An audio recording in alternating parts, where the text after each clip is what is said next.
Hello students, this is chapter 4 in microeconomics, consumers equilibrium indifference curve analysis, and today's topic is consumers budget. And in this video I will explain you about the budget line and the shifting of budget line. So let's start. So shift in budget line.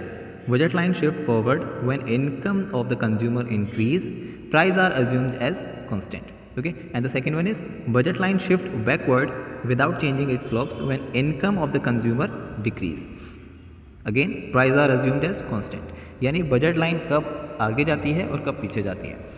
Clearly यहाँ बताया गया है कि जब budget line forward shift करेगी कब shift करेगी, जब इनकम ऑफ कंज्यूमर इंक्रीज होगी, यानी कंज्यूमर की जो इनकम है वो इंक्रीज होगी. ओके, और दूसरा है budget line shift backward when changing in slopes without changing it slopes when income of the consumer decrease. और इस कंडीशन में क्या होगा, जब कंज्यूमर की इनकम जो है वो कम हो रही हो. ओके, तो सिंपली जब कंज्यूमर की जब इनकम है वो बढ़ेगी तो कंज्यूमर की जो बजट लाइन होगी, उसकी जो एक्सपेंडिचर करने की जो पावर होगी वो भी बढ़ जाएगी. That means shift forward. Okay, यानी बजट लाइन आगे की तरफ बढ़ जाएगी. और जब कंज्यूमर के बजट में इनकम कम हो जाएगी, यानी प्राइस अभी भी कांस्टेंट है, इनकम कम हो जाएगी तो उसकी जो परचेजिंग पावर है वो कम हो जाएगी. दैट मीन्स उसकी जो बजट लाइन होगी वो पीछे की तरफ यानी अंदर की तरफ शिफ्ट कर जाएगी. ओके, सो जनरली हमारे पास में एक बजट लाइन है जिसमें दो कमोडिटीज़ दिखाई गई हैं और एक बजट लाइन हमारे पास में अवेलेबल है. नाउ हमें करना क्या है, सिंपली जैसे कि हमें बताया गया कि बजट लाइन कब शिफ्ट करेगी फॉरवर्ड, कब करेगी बैकवर्ड. तो मान लेते हैं कि किसी कमोडिटी एक्स और वाई, ये दोनों ही इनके प्राइस कैसे हैं, कांस्टेंट हैं, यानी इन दोनों की कमोडिटी एक्स के और कमोडिटी वाई के प्राइस में किसी भी तरह का चेंज नहीं आया. बट एक कंज्यूमर की जो इनकम थी पहले वो 100 रुपीज़ थी. Okay, that was Y is equal to, हम मान लेते हैं 10K थी, ठीक है, 10,000 थी. ओके, ये लाइन जब के लिए हैं. अब क्या हुआ, उसका प्रमोशन हुआ और उसकी अब जो सैलरी थी वो 15K हो गई. ओके, 15K हो गई, यानी एडिशनल 5K उसके पास ज़्यादा आने लगे. तो ऐसे में क्या होगा, कंज्यूमर के पास 5,000 रुपीज़ जो हैं वो परचेजिंग पावर उसकी बढ़ गई. ओके, इन दैट सिनेरियो क्या होगा, कंज्यूमर की जो परचेजिंग पावर है वो अब बढ़ चुकी है. कंज्यूमर की परचेजिंग पावर अब बढ़ चुकी है. तो ऐसे में क्या होगा, उसकी जो न्यू लाइन होगी, जो न्यू बजट लाइन होगी वो फॉरवर्ड की तरफ शिफ्ट हो जाएगी. ओके, ये फॉरवर्ड की तरह शिफ्ट हो गई. अब दूसरे सिनेरियो मान लेते हैं कि पहले कंज्यूमर की इनकम 10,000 रुपीज़ थी, लेकिन अब उसकी इनकम हो गई है 8,000. ओके, 8,000 हो गई. तो इस केस में हम क्या करेंगे, यानी उनके पास जो 2,000 का जो लॉस है वो कम हो गया. जो 2,000 रुपीज़ की जो परचेजिंग पावर थी वो अब कम हो चुकी है. और अभी भी कमोडिटी एक्स और वाई की जो परचेजिंग जो प्राइस है वो अभी भी सेम है. दैट मीन्स अब वो उन्हें कम कंज्यूम कर पाएंगे. तो ये जो होगी लाइन, ये बैकवर्ड पीछे की तरफ शिफ्ट कर जाएगी. ओके, समझ में आया. तो ये था शिफ्टिंग इन बजट लाइन. तो अब नेक्स्ट देखते हैं. यही चीज़ यहाँ बताई गई है. An increase in income shift the budget line outward, a decrease in income shift the budget line inward. इसे आप लोग देख सकते हो, ये जो एग्जाम्पल यहाँ दिया हुआ है.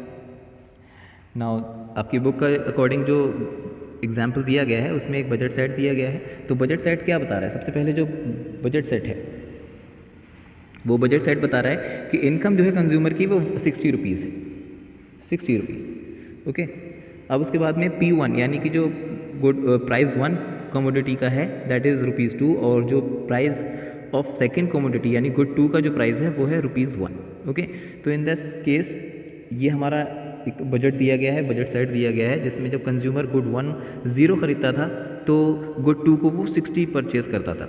अब दूसरे सिनेरियो में क्या हुआ, गुड 1 को वो 10 क्वांटिटीज़ परचेज़ करने लगा और गुड 1 था कितने का, ₹2 का, यानी वो 20 रुपीज़ खर्च करने लगा. 20 रुपीज़ वो गुड 1 पर खर्च करने लगा. दैट मीन्स उसके पास कितने बचे, 40 रुपीज़. अब वो 40 रुपीज़ गुड 2 पर खर्च कर सकता है और गुड 2 कितने का है, ₹1. तो यानी कि वो 40 क्वांटिटीज़ को कंज्यूम कर सकता है. ओके, इसी तरीके से यहाँ पे अब न्यू बजट आया है व्हेन इनकम हो गई 120 रुपीज़, यानी इनकम उसकी 120 रुपीज़ हो गई. जब इनकम 120 रुपीज़ हो गई तो उसकी जो परचेजिंग पावर है वो बढ़ जाएगी, वो ज़्यादा खर्च करेगा चीज़ों पर. ठीक है, और अगला सिनेरियो जो दिया गया है उसमें उसकी इनकम कर दी गई है हाफ, यानी कि 30 रुपीज़. तो अब उसकी जो कंज्यूमिंग पावर है या फिर जो उसकी परचेजिंग पावर है वो भी कम हो जाएगी. ठीक है, तो ये पूरा सिनेरियो है, आप इसे एक बार पॉज करके देख सकते हो।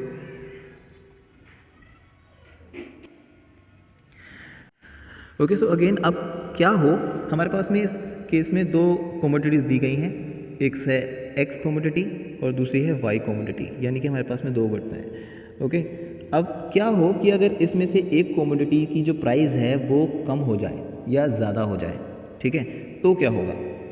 मान लेते हैं कि एक्स की जो भी कमोडिटी की जो कीमत थी वो ज़्यादा हो गई, इंक्रीज़ हो गई। एक्स कमोडिटी का जो प्राइस था मार्केट में वो बढ़ गया और जो वाई कमोडिटीज़ की जो कीमतें थीं वो सेम रहीं, कांस्टेंट रहीं, उन पे कोई भी असर नहीं रहा, ठीक है।